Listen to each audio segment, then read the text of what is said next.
기도하고 찬송하라는 말씀으로 시작을 합니다.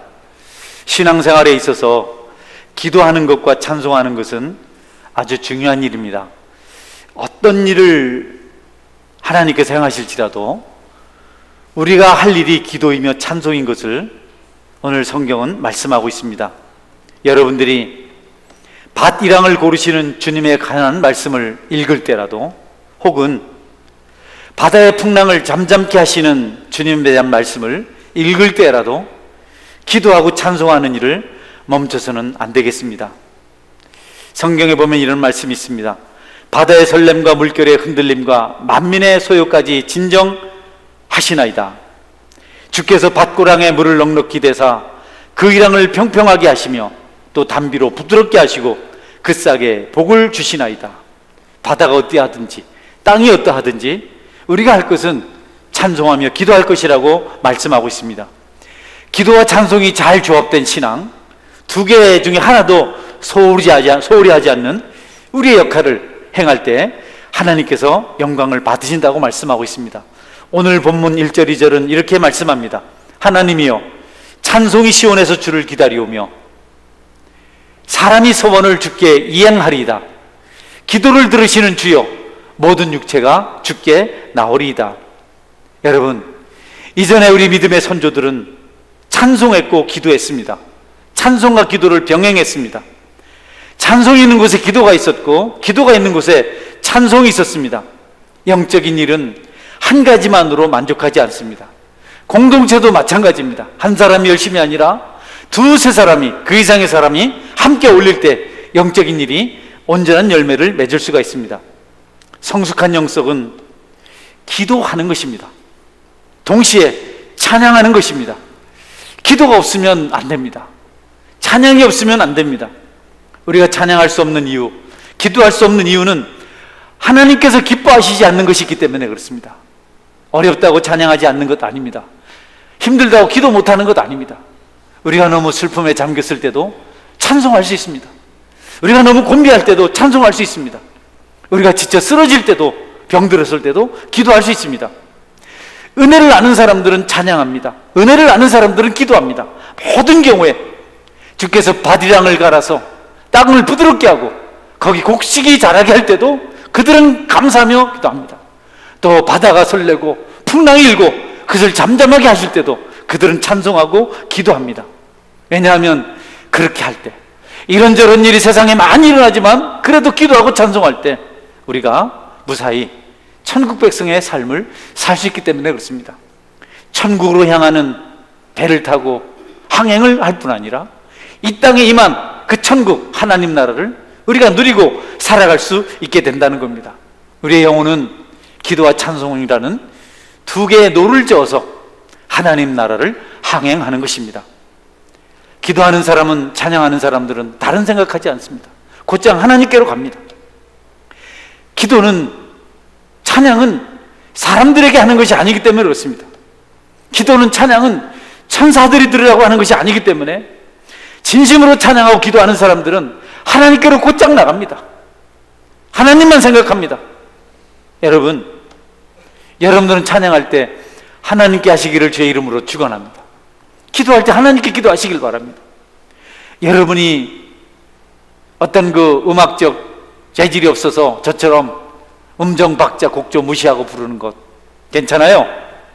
은혜로 부르면 됩니다. 아멘? 아멘 하면 안 되지, 인도자는. 음악하는 사람 시험 듭니다. 이렇게 해야지. 여러분, 하나님이 들으시니까 우리가 꼭 잘할 수는 없잖아요. 기도도 마찬가지입니다. 우리의 기도에 무슨 어순이 좀 틀리고 뭔가 좀 매끄럽지 못해도 중심으로 하나님께 들으시는 기도를 하면 됩니다. 왜냐하면 우리의 기도는 하나님께 들으시는 것이지 사람이 듣는 것이 아니고 천사들이 듣는 것이 아니기 때문에 그렇습니다. 종종 우리의 기도에 대해서 사람들은 이렇다 저렇다 말할 수 있습니다. 사람들의 귀에는 거슬릴 수 있다고 말할 수 있습니다. 그러나 여러분, 위축되지 마십시오. 여러분이 영으로, 눈물로, 진심으로 기도하면 하나님께 들으시고 응답하실 줄 믿으시기를 바랍니다. 찬양과 기도는 중요합니다. 여러분, 기쁨으로 찬양하십시오. 손뼉치며 노래하십시오. 찬양에서 힘을 얻지 못하면, 찬양에서 하나님의 은혜를 공급받지 못하면 여러분은 힘을 얻을 방법이 없습니다. 기도를 통해서 여러분 성령 충만하게 되지 못하면 성령 충만할 수 있는 방법이 없어요. 찬양조차도 실패하면 무엇을 제대로 할 수 있습니까? 기도조차도 여러분이 성령 충만 응답을 받지 못하면 무엇으로 그 일을 할 수 있겠어요? 저는 여러분들이 나훈아처럼 잘하라 이런 뜻이 아닙니다. 나훈아가 요새 참 멋있더라고요. 근데 늘 하던 얘기 또 한 겁니다. 그런 게 아니고. 여러분, 그렇지 못할지라도 중심으로 찬양하십시오. 정말 하나님을 찬양하고 싶어서 한 곡조 다양한 가사 괜찮아요. 지금까지 지내온 것도 지금까지 지내온 곡으로 부르고, 나 같은 죄인 살린 지금까지 지내온 곡으로 부르고, 다 그래도 괜찮아요. 하나님 좋아서 하는 찬양이기 때문에. 하나님을 바라보는 사람들은, 은혜를 사모하는 사람들은 오직 항구를 알리는 등대만 바라보고 갑니다. 다른 것 좌우를 살피지 않습니다. 어렵다고 낙심하지도 않습니다. 힘들다고 뒤돌아서지도 않습니다. 그들은 하나님 계신 곳 그날을 향해서 거침없이 멈추지 않고 항행을 계속합니다. 기도와 찬양은 신앙생활의 쌍둥이 배와 같은 것입니다. 떨어져서는 안 되는, 잘라져서는 안 되는. 여러분이 늘 기도하고 찬양하시는 은혜가 있길 바랍니다. 할렐루야. 찬양할 때 힘차게 하십시오. 정신이 번쩍 들어가십시오. 악한 마귀가 떠나가도록, 옥토가 무너지도록 찬양을 하십시오. 왜 찬양 시간에 졸아요? 왜 찬양 시간에 기쁨이 없습니다? 그때조차도 못하면 맨 노래방에 가서는 날 보러 와요 이래 하면서 왜 찬양 시간에는 이렇게 힘차져요? 그때 에너지를 공급받고 성령 충만한 은혜를 경험할 수 있는데, 손 들고 찬양하고, 성경 말씀입니다. 소리 높여 찬양하고, 춤추며 찬양하고, 소고치며 찬양하고, 할렐루야. 네. 여러분이 성경 말씀대로 하시면 좋습니다. 어렵게 예배당에 와서 예배 드리는데 이렇게 있다가 그렇게 하면 여러분에게 유익할 게 뭐가 있겠어요? 예배 시작할 때 부르는 찬양의 예배, 예배 전에 부르는 찬양이 아니고 예배 연속입니다. 기도의 연속입니다. 거기서 실패하면 옥토가 무너지지 않고, 옥토가 무너지지 않으면 우리가 성령 충만을 받을 수가 없습니다. 여러분의 기도에, 찬양에 은혜가 넘치기를 주님의 이름으로 축원합니다. 왜 그렇게 찬양하느냐? 왜 그렇게 기도하느냐? 오늘 본문에 보면 하나님은 구원의 하나님이시라는 말씀이 나와 있습니다. 예, 하나님이 구원의 하나님이시기 때문에, 우리를 죄로부터 구하고 고통으로부터 구하시는 하나님이시기 때문에 우리가 그분께 기도하고 찬양하는 겁니다. 여러분, 사람들은 고통을 면하려고 애를 씁니다. 그들은 고통이 왜 시작됐는지 몰라요. 그래서 고통만 없애려고 합니다. 여러 가지를 만들어냅니다. 그러나 우리는 압니다. 그 고통이 죄로부터 시작됐던 것을 압니다. 죄 문제는 생각하지도 않고 고통만 없애려고 하는 것은 아주 나쁜 겁니다. 이기적인 겁니다. 고통은 죄로부터 왔거든요. 고통은 그 자체가 문제가 아니고 그 이면에는 죄가 문제거든요. 이 죄 문제를 해결하지 않으면 고통을 절대로 해결할 수 없습니다. 우리 죄 문제를 해결하신 분은 구원의 하나님, 그분이신 줄 여러분이 믿으시길 바랍니다. 그것 때문에 우리가 주님의 구원이 필요해요. 세상 사람들이요, 모든 목적이 고통에서 벗어나려는 데 있습니다. 다양한 종교가 있는데요, 종교가 너무 많거든요. 종교다원주의 시대에 살고 있습니다. 그런데 거기를 가만히 살펴보면 고통 없이 살게 하는 게 그들의 주제입니다. 고통 없이 살게, 고통 없이. 근데 이 사람들은 고통의 원인인지를 몰라요. 그래서 그 아픈 것만 면하게 해주고 가난만 면하게 해주고 그러려고 계속해서 빈다 그러죠. 그러면서 종교를 만들어냈어요. 우상을 만들어냈습니다.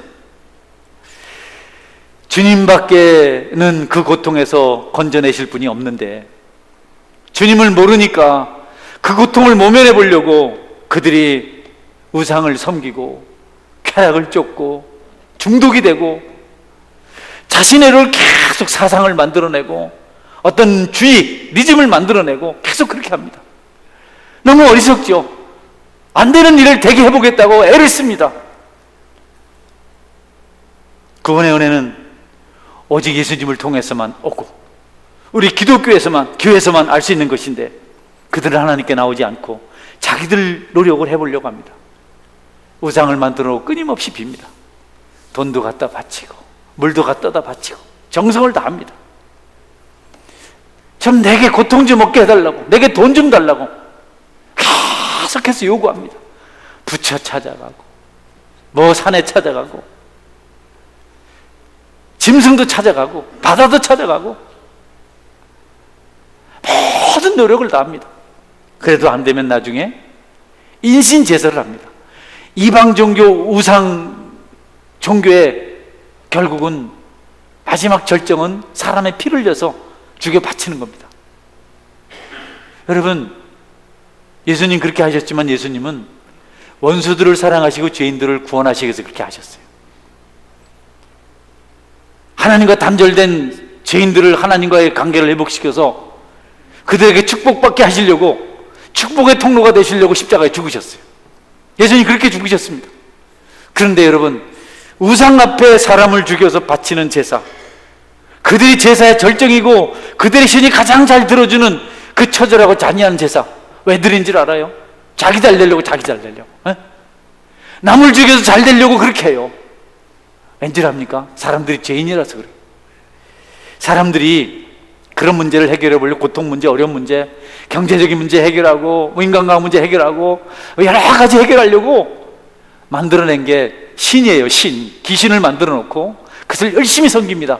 아무리 섬겨도 안 되면 마지막 수단이 인신제사였어요. 바로도 마지막에 자기 아들을 죽이거든요.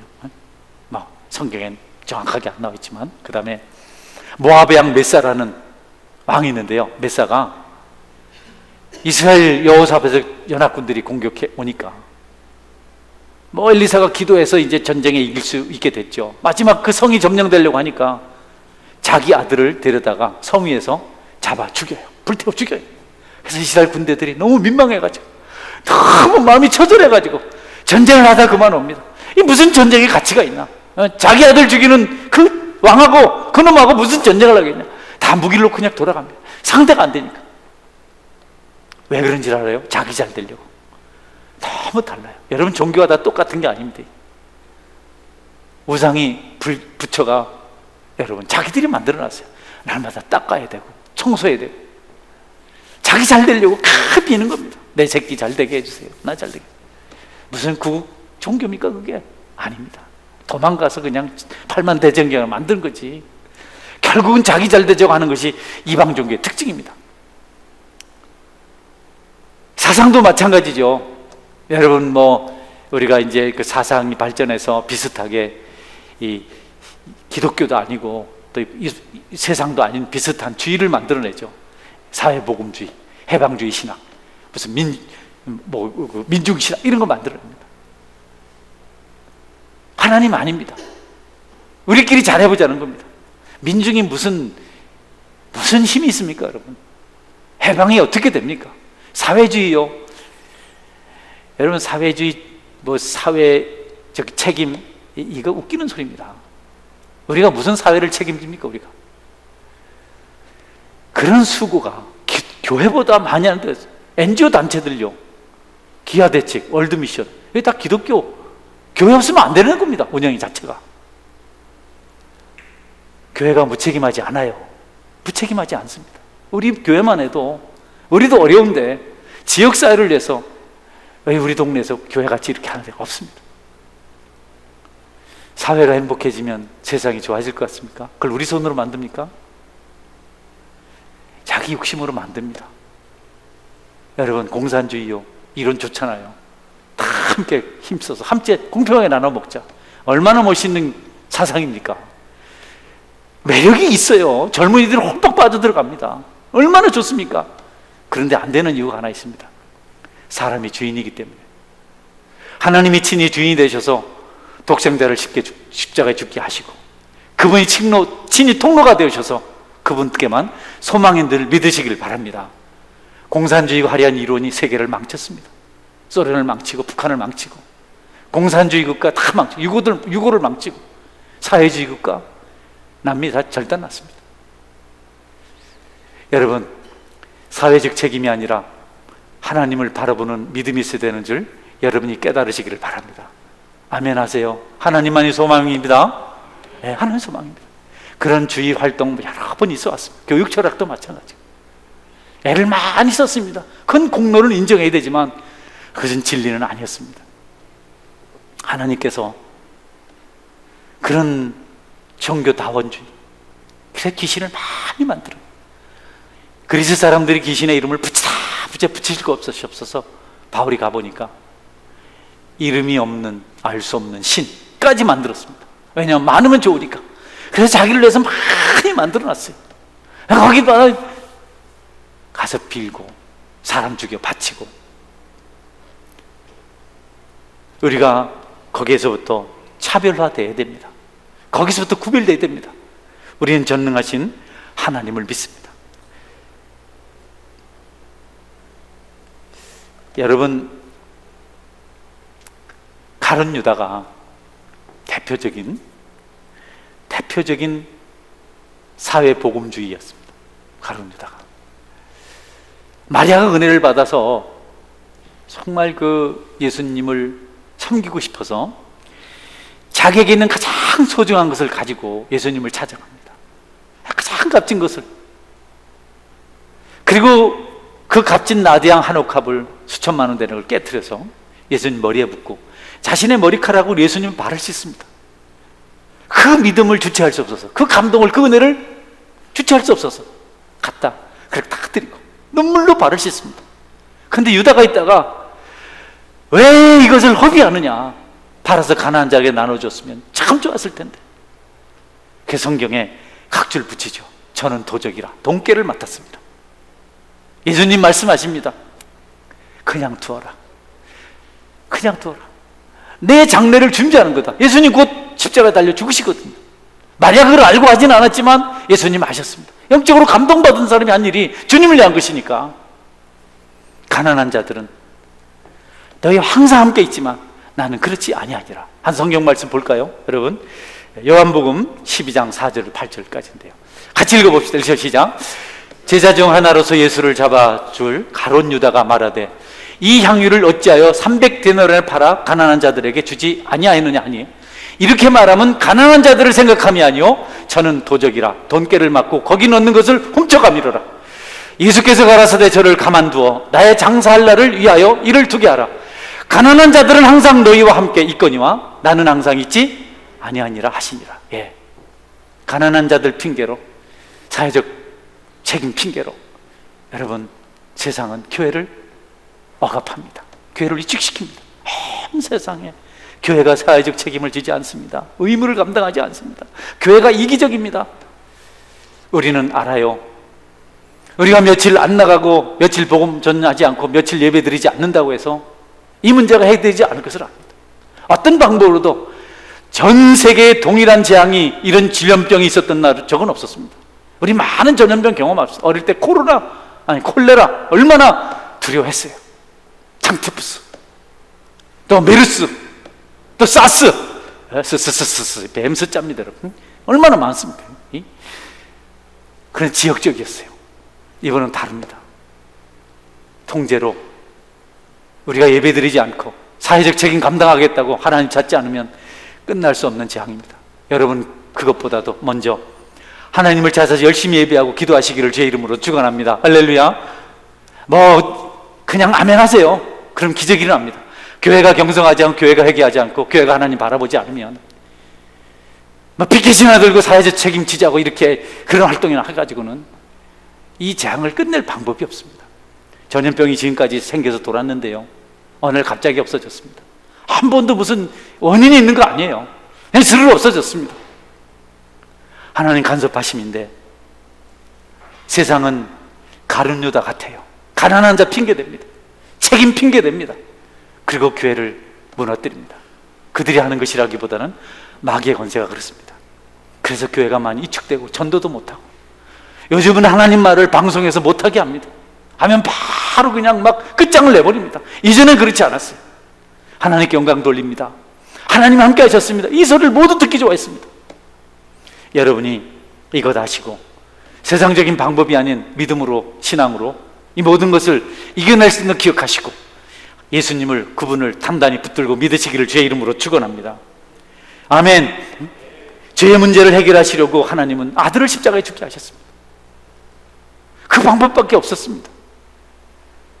그가 죽고 피 흘렸기 때문에 하나님과 우리 사이가 단절됐던 것이 그분이 통로가 되셔서 하나님의 축복이 우리에게 임했고 우리가 축복의 주인공이 된 겁니다. 노력해서 된 것이 아닙니다. 무슨 공을 들여서 된 것이 아닙니다. 뭔 사람을 주고 바쳐서 된 것이 아닙니다. 우리 공은 하나도 없습니다. 그냥 하나님께서 그렇게 하셨습니다. 우리 하나님은 우리가 잘못된 길을 가길 원치 않으세요. 진리 아닌 길을 걸어가는 것을 원치 않으십니다. 우리는 자꾸 세상의 소리에 귀를 기울이고 미혹받습니다. 예수님이 가난한 자를 외면하셨습니까, 여러분? 교회가 가난한 자를 외면합니까? 예수님 병든 자를 외면했습니까? 교회가 병든 자들을 외면합니까? 헐벗은 자를, 굶주린 자를 외면하지 않습니다. 예수님이 다 고쳐주셨습니다. 내게 나오는 자는 내가 결코 돌려보내지 아니하리라. 그 일을 위해서 십자가에 죽으셨고 그 일을 통해서 하나님 아버지는 슬픔의 눈물을 흘리셨습니다. 세상은 그날 빛을 잃고 어둠에 잠겼습니다. 세례 요한이 제자들을 보내서 예수님에게 당신이 정말 메시아가 맞습니까? 이렇게 질문했을 때 예수님 대답이 이랬습니다. 누가복음 7장 21절에서 22절 말씀까지 제가 읽어드리겠습니다. 마침 그때에 예수께서 질병과 그 고통과 및 악기 들린 자를 많이 고치시며 또 많은 맹인들을 보게 하신지라. 다 같이 읽을까요? 예수께서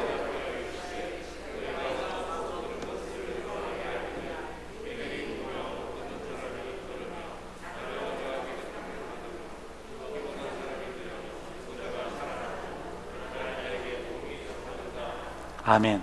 여러분, 예수님이 하시잖아요. 병든 자, 소경 다 예수님이 하시잖아요. 예수님이 하시는데 우리가 그분을 예배하는 일을 멈춰서 되겠습니까? 기도를 멈춰서 되겠습니까? 찬양을 멈춰서 되겠습니까? 누가 병든 자를 고칩니까? 물론 의술이 있어요. 좋은 거죠.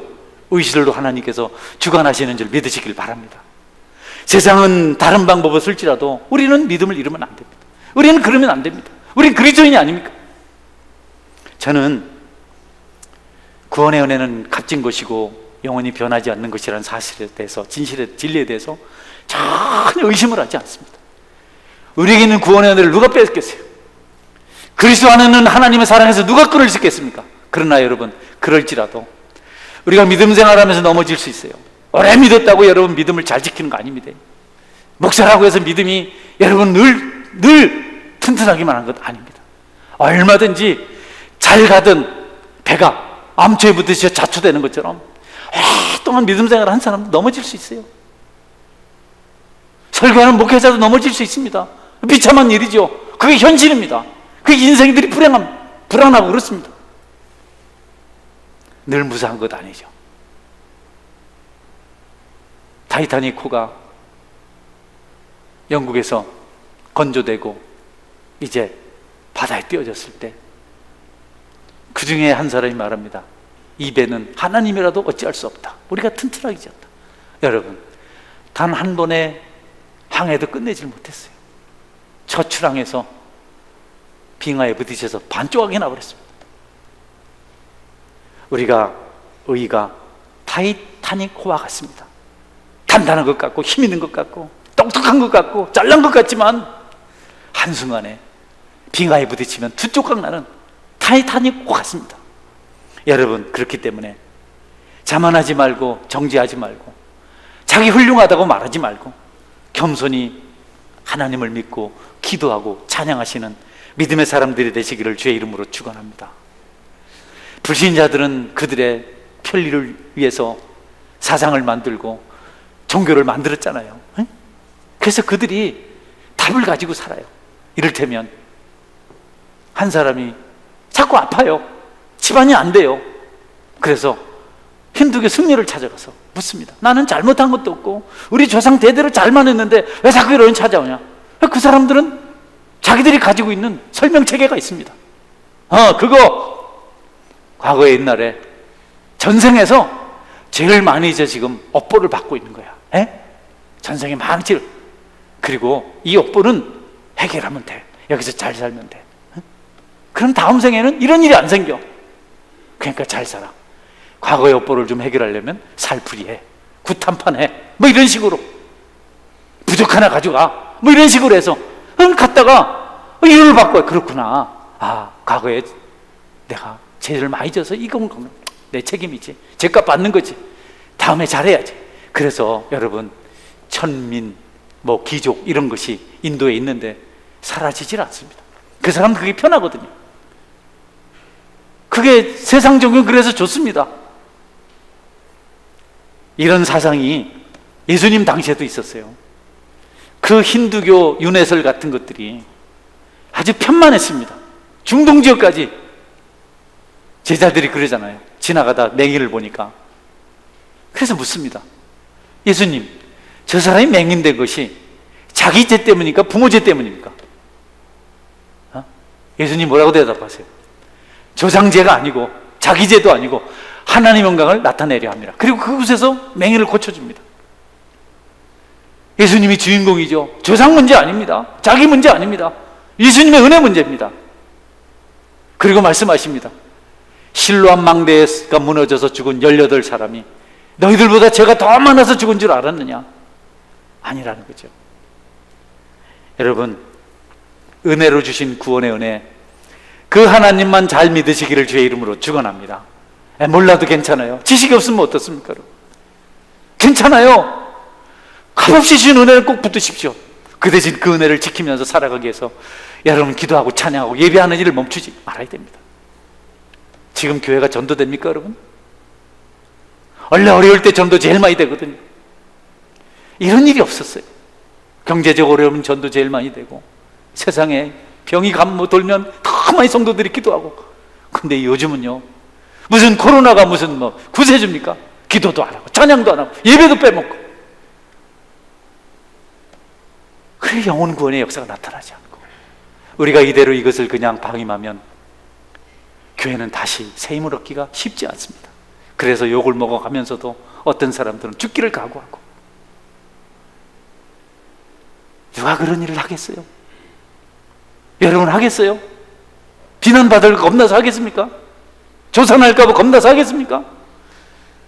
여러분이 이때를 기도의 때로 하시고 찬양의 때로 하시고 예배 때로 하시고 눈물 뿌릴 때인 줄 아시고 열심히 주님 앞에 간구하시기를 제 이름으로 축원합니다.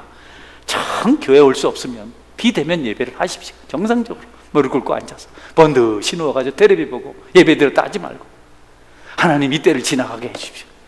그냥 있어야 될 때입니까 지금? 한 사람도 전도가 되지 않고 있습니다. 한 사람도. 지금 몇 개월이 됐는데 연초에는 그래도 몇 사람이 교회 와서 등록도 하고 했는데, 여러분 주님 밖에 소망이 없는데 우리가 주님과 멀어지고 있습니다. 다툼을 하고 있습니다. 네가 잘했니 내가 잘했니 다투고 있습니다. 네가 옳으니 내가 옳으니. 나라가 완전히 혼란합니다. 교회까지 그것을 따라서 하고 있습니다. 교회끼리 다투고 있습니다. 우리 행위 아닙니다. 우리 현실 아닙니다. 믿음입니다. 하나님께서 이렇게 말씀하셨습니다. 이사야서 55장 1절에서 3절입니다. 우리 같이 읽겠습니다. 시작. 오라 너희 모든 목마른 자들아 물로 나오라. 돈 없는 자도 오라. 너희는 와서 사먹되 너희가 어찌하여 양식이 아닌 것을 위하여 은을 달아주며 배부르게 하지 못할 것을 위하여 수고하느냐. 내게 듣고 들을지어다. 그리하면 너희가 좋은 것을 먹을 것이며 너희 자신들이 기름진 것으로 즐거움을 얻으리라. 할렐루야. 하나님께 오십시오. 돈 없이 오십시오. 값 없이 오십시오. 질병과 생사화복을 하나님께서 주관하십니다. 그걸 믿어야 됩니다. 교회 왔다고 더 어렵고 밖에 갔다고 더 어렵고, 하나님 주신 재앙이라서 곳곳에서 질병이 만연하는데 교회만 책임 있습니까? 병원에도 있고 열차도 있고 뭐든 다 있습니다. 필연적입니다. 그들은 그리할지라도 우리는 값없이 우리에게 은혜를 주신 그분 찾아와서 그분이 주시는 우리의 목마름을 해결할 수 있는 생수를 마셔야 세상을 변화시킬 수 있고 우리도 은혜 받을 수 있고 우리도 새 힘을 얻을 수 있는 것입니다. 아들을 죽게 하셔서 이 땅에 구원받을 길을 죄인들에게 허락하신 그 하나님, 그 예수님, 그분이 땅에 오신 다음 그분이 주신 말씀이 있습니다. 하나님이 세상을 이처럼 사랑하사 독생자를 주셨으니 이는 그를 믿는 자마다 멸망하지 않고 영생을 얻게 하려 하십니다.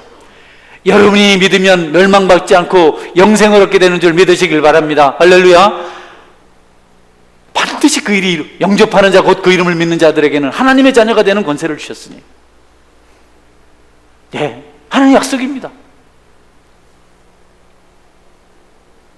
새로운 세계는, 축복의 세계는, 고통이 없는 세계는 우리가 노력해서 쟁취하는 것이 아닙니다.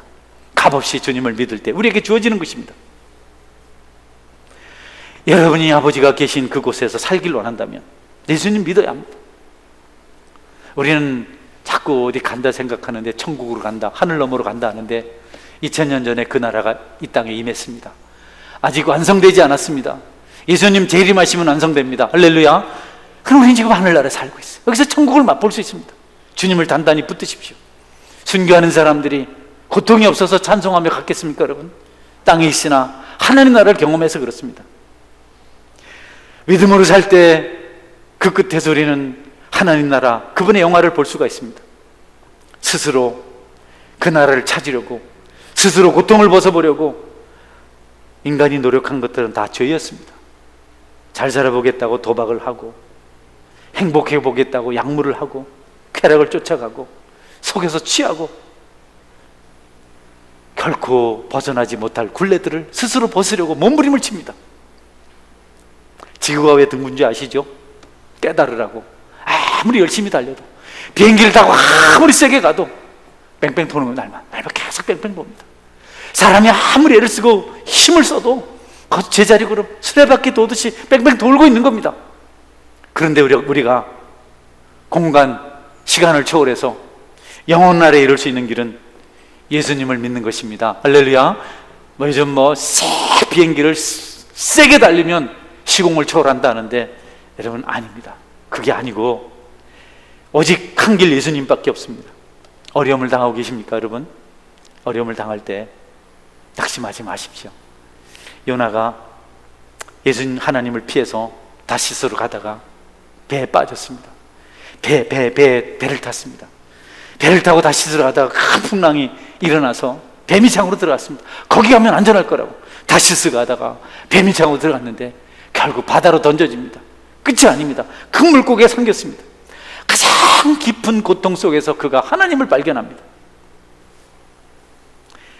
구원이 주께 있사오니, 비로소 하나님을 거기서 발견하고 기도하고 물고기 뱃속에서 나와서 그가 남은 사명을 감당합니다. 욥은 어떻습니까? 욥은 하나님 인정하는 거룩한 사람입니다. 여러분, 욥기 1장 8절 한번 볼까요? 빨리 진행하겠습니다. 8절 같이 읽습니다. 시작.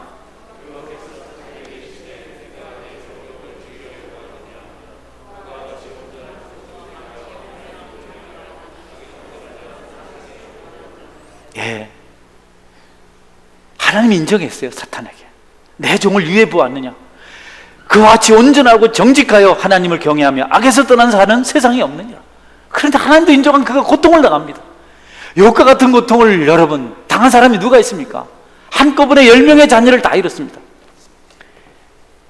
우리 김명현 집사님, 김서희 집사님 자녀가 많잖아요. 한 명인데 잃고 싶습니까? 안 되잖아요. 자녀는 죽으면 가슴에 묻는다 안 합니까? 땅에 묻지 않고 10명을 한꺼번에 잃었어요. 처절합니다. 재산, 아내, 건강 다 잃었습니다. 욥이 왜 그렇습니까? 하나님 절규합니다. 왜 이렇습니까? 내가 죽을 죄인입니다.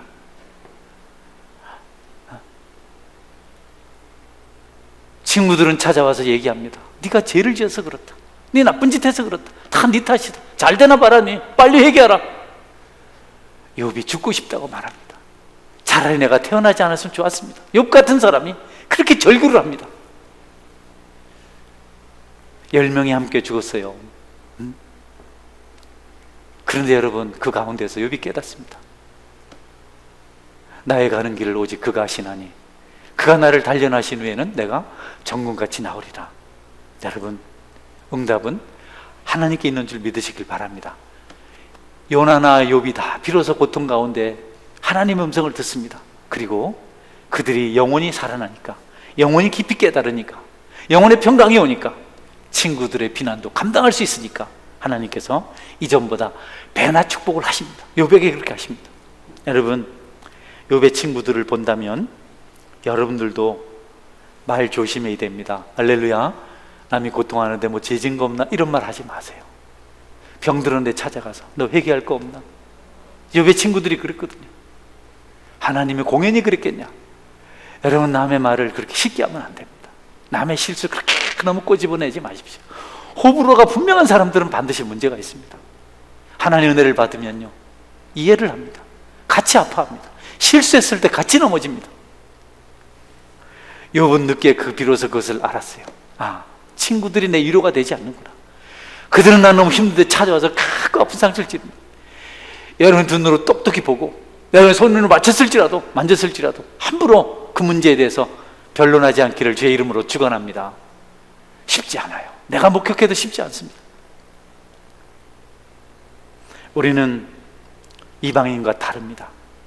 우리는 우리가 어떻게 잘해서 하나님 나라를 얻어내고 우리 문제를 해결하고 우리가 잘되고 그런 거 아닙니다. 전적인 하나님 은혜입니다. 그래서 하나님 믿고 사는 겁니다. 죽어도 그 길을 가는 겁니다. 우리가 믿음 생활하는 것은 공연한 것 아닙니다. 불신자 우리가 만용이다, 이기적이다 그렇게 말하지만 그들이 우리를 어떻게 압니까?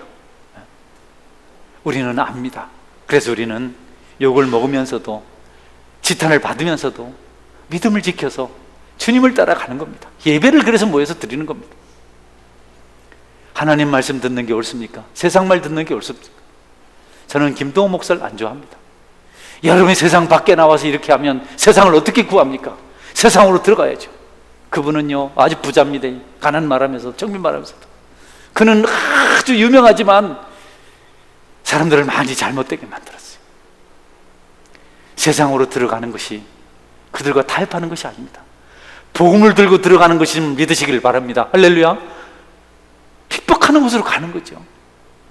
개미는 불타 죽는 곳으로 다시 돌아가서 같이 동료들과 다 죽습니다.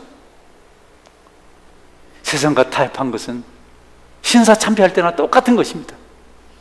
우리가 그럴 일은 없습니다. 우리가 모여서 기도하고 예배만 드려도 우리가 세상에 빛이 되고 소금이 될 줄 믿으시길 바랍니다.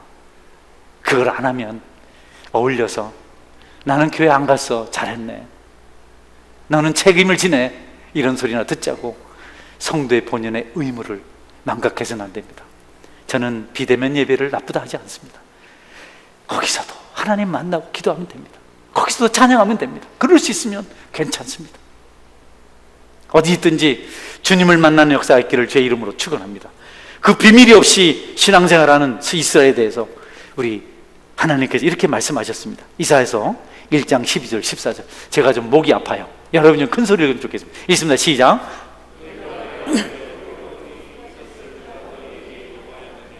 내 마당만 밟을 뿐이니라. 헛된 재물을 다시 가져오지 말라. 분향은 내가 가증히 여기는 바요, 월삭과 안식일과 대회로 모이는 것도 그러니 홀로 악을 행하는 것을 내가 견디지 못하겠노라. 내 하나님이 너희의 월삭과 정한 절기를 싫어하나니 그것이 내게 무거운 짐이라. 내가 지기에 곤비하였느니라. 너희가 손을 펼 때에 내가 내 눈을 너희에게서 가리고 너희가 많이 기도할지라도 내가 듣지 아니하리니 이는 너희의 손에 피가 가득합니다. 할렐루야. 우리가 죄를 잔뜩 짓고 하나님 멀리하면서 뭐 이것저것 행이 싫다는 겁니다. 너희들이 들고 오는 재물이 싫다는 겁니다. 어깨가 너무 무겁다는 겁니다. 그게 짐이라는 겁니다. 가령 내가 짐승의 피를 마시겠느냐? 나는 짐승의 고기를 좋아하지 않느냐? 하나님을 예배하는데 실패하고 기도를 기울여 하고 찬양이 없고 감사가 없고 손에 죄가 가득한 자가 그것을 들고 오면 나는 그것을 받지 않겠다. 여러분, 죄는요 하나님을 모르는 게 죄입니다. 하나님을 믿지 않는 게 죄입니다. 그것부터 다른 도덕적 윤리적 죄가 발생합니다. 하나님의 백성들이 세상 이야기를 듣습니까? 성경 아닌 다른 것에 귀를 기울입니까? 그들과 함께 하길 원합니까? 오죽하면 믿지 않는 자와 멍해를 같이 하지 말라고 했잖아요. 그 결혼 문제만 그렇게 한 겁니까, 여러분? 나는 경험을 했는데요, 목회하면서 27년, 28년 동안 개척하면서 경험했는데요, 말 잘하는 사람 전도 안 합니다. 희생 없습니다. 지 욕심 만차립니다. 내가 봤어요. 그러나 여러분, 똑똑하지 않아요. 말 잘 못해요. 그저 주님 말씀 듣고 기도하라면 기도하고 울려 울고, 그런 분들이 교회를 세워가더라고요. 너무 똑똑한 사람은 11조 생활도 안 하더라고요. 전도 절대 안 하더라고요. 있는 사람 가지고 즐기려고 하더라고요. 나는 부교육자들 중에 그런 사람도 봤습니다. 성도들이, 여러분, 너무 지식의 매력 느끼면 안 됩니다. 너무 똑똑한 거에 매력 느끼면 안 됩니다. 말씀에 순종하고 미련한 것 같이 보여도 복음 전하고 무릎 꿇는 그 사람이 하나님 기뻐하시는 신실한 하나님의 백성인 줄 믿으시기를 바랍니다. 저는 여러분들이 그렇게 되기를 바랍니다. 똑똑한 사람들 다 신사참배했습니다. 잘난 사람들 막 딱딱거리다가 어려움 찾아오니까 슬그머니 절 한번 하고 우리 교회 잘 믿읍시다, 절 한번 합시다. 시골 아저씨들, 시골 할아버지 목사님들 바지 저고리 입고 가서 안 됩니다, 감옥에 가고. 지금이 우리가 영적으로 기도할 때입니다. 저는 여러분들에게 빗겨들라는 말 안 했습니다. 어디 강화원 가라고 안 했습니다. 우리는 기도하면 됩니다. 다락방에 모여서 기도하자고 말씀드렸습니다. 입술을 내서 복음 전해야 됩니다. 감사기도 드리고 찬양하고 눈물 뿌리고, 이 시기에 고통받는 교회를 위해서 이 시기에도 안 하면 언제 우리가 그 일을 하겠습니까? 새벽에도 코로나가 있습니까, 여러분? 널찍이 한 수명 나오는데 한밤중에도 코로나가 있습니까? 이럴 때 왜 교회 와서 기도 좀 안 하십니까? 여러분 속상해도 들으십시오. 평안할 때 여러분이 어떻게 해도 괜찮습니다. 위기 때는 알아야죠. 여러분, 지금 교회가 전도 안 되잖아요. 예배도 못 모이잖아요. 무슨 두 다리 쭉 뻗고 우리가 무슨 이것저것 말할 게 경황이 없는 거 아니겠습니까? 진심으로 기도하고 찬양으로 기도하고 눈물로 기도하면 하나님께서 들으시고 이 위기를, 이 고비를, 이 질병을 사라지게 하실 줄 믿습니다. 여러분, 그렇게 하시기를 축원합니다. 마지막 말씀입니다. 오늘 하나님께서 믿음의 성도들에게 주시는 상은 물질도 아니고 명예도 아니고 지위도 아니고 무슨 싸워서 이기는 것도 아닙니다. 그게 무슨 상입니까? 내가 이기면 다른 사람 비참해지는데 꼭 이겨야 됐습니까? 저는 정쟁 같은 데 관심 없고 강화문에 가는 사람 좋아하지도 않습니다. 그러나 그 중심에 있는 정신은 내가 좀 귀하게 생각합니다. 창세기 15장 1절 말씀입니다. 읽어주시기 바랍니다. 읽습니다. 시작.